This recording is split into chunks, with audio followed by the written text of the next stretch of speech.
que t'alegren el dia i una és rebre un paquetet que és de Penguin i crec que sé el que serà perquè estic esperant una cosa en concreta.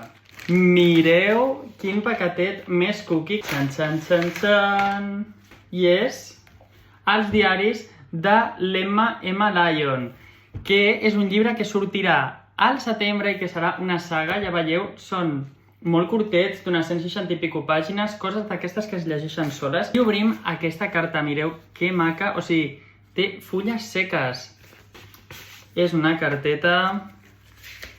Han posat el paper rotllo d'època.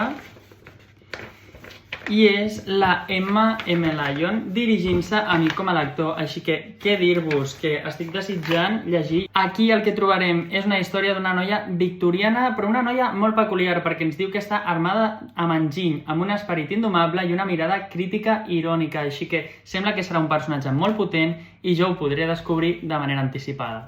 Moltes gràcies a l'equip de Penguin per enviar-me'l, perquè ja sabeu que aquestes coses em fan molta il·lusió. Aquí el tenim, i al setembre tothom a llegir-lo.